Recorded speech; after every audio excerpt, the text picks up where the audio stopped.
Hello, we're going to just look at how we can use the new AI tools to insert objects into an image. So if you can't see the option available to you when you make a selection, it's the text contextual taskbar that should be checked.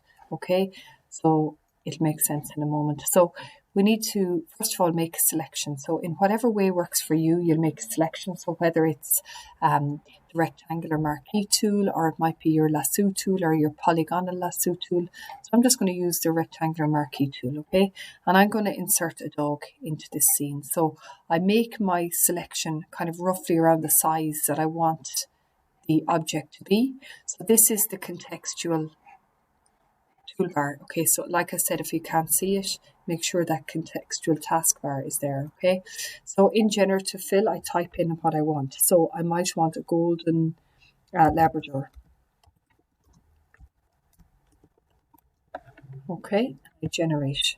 Okay, so it takes a couple of moments. You'll see that this golden Labrador will be on its own layer. Okay, and my properties palette will come up at the same time, and any variations that have been created will be available here.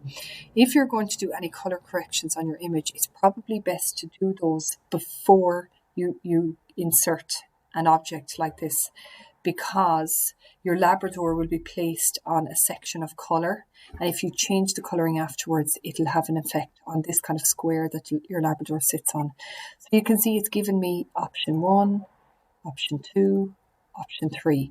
Now, if I'm not getting the result I'm hoping for, I could go golden Labrador, for example, jumping.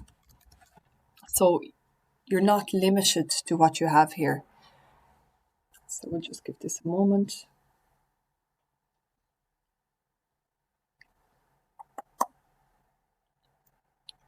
So it's generating it. You will need to have internet connection for this.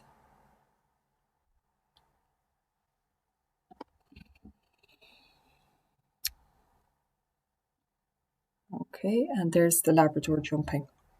Okay, so for example, if I'm happy with that, okay, I just can go back to my move tool.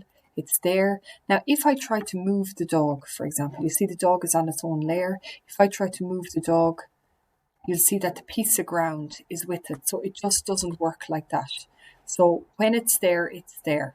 Okay, and it's a permanent fixture. And the great thing about this one is, for example, you've got a drop shadow underneath it.